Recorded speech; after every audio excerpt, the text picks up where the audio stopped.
전해드릴 소식은 일본의 수출 규제로 인해 한국 기업들이 각성을 하였고, 이는 장인 정신을 자랑하는 일본 제조 기업들에게 악몽이 시작되는 것이라는 내용입니다.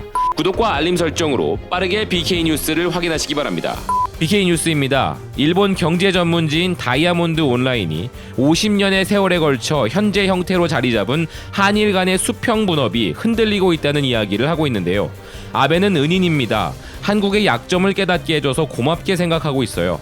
한국 업체가 직접 소재와 고성능 부품을 만들지 못하면 평생 현대차는 도요타 자동차에 이길 수 없게 되는 것이니까요 라는 현대차 직원의 언급을 전하면서, 이 말은 수출 규제에 의한 부품 공급 라인 두절 위험을 오히려 기회로 바꾸자는 의미라고 해석하고 있습니다.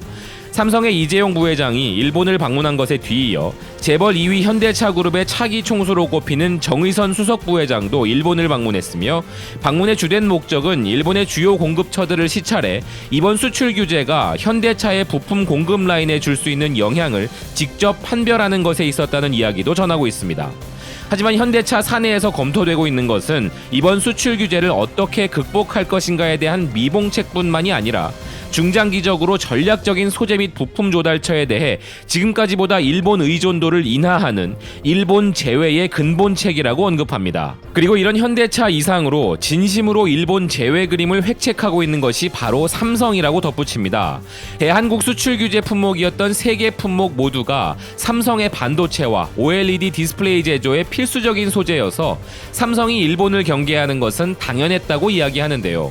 수출 규제가 결정된 7월 1일부터 삼성의 위기 대응 능력은 발휘되었으며, 한 반도체 고위 간부에 따르면 150명의 삼성맨들이 세계를 날아다니며 약 2,000개 품목의 소재 부품에 대한 일본 의존도에 관한 조사를 1개월도 채 지나지 않아 끝마쳤다는 이야기를 전하면서, 각 품목별로 3분의 2 이상을 일본 업체에 의존하고 있는 소재 부품에 대해서는 원칙적으로 3개월분의 수량을 삼성의 자회사나 삼성이 의뢰하는 회사로 확보하라는 슬로건이 걸렸다고 주장합니다.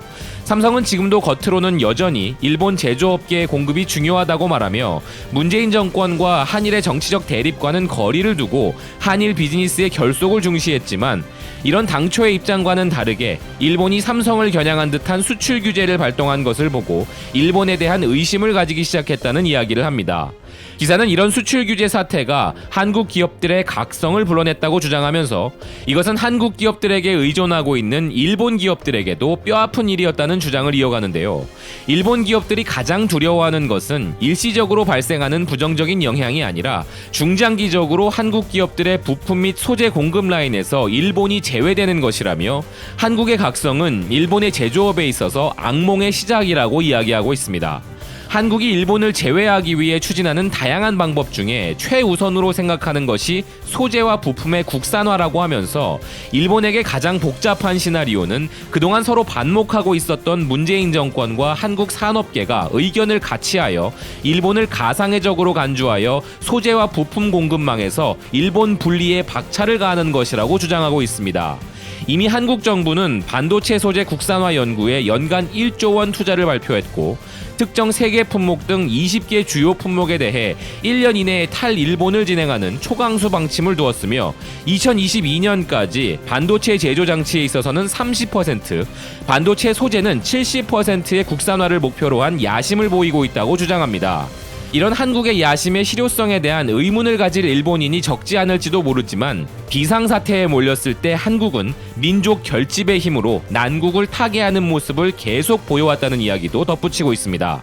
기사는 마지막으로 이번 제조업의 악몽과 같은 시점에 맞춰 각성한 한국 기업이나 중국 기업들이 일본의 뛰어난 소재 및 부품 기업들의 기술과 노하우를 취득하고 싶다고 생각한다면, 저평가된 일본 기업들을 저렴한 가격에 인수할 수도 있기에 일본 기업에 대한 인수 위기마저 다가오고 있으며, 이는 장인 정신을 기반으로 한 일본의 전략에 대한 악몽이 현실로 다가온 것이라며 기사를 마무리합니다.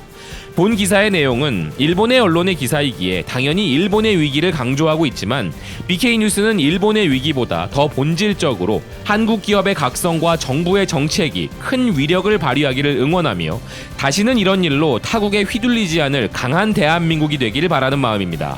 지금까지 BK 뉴스였습니다. 시청해주셔서 감사드립니다.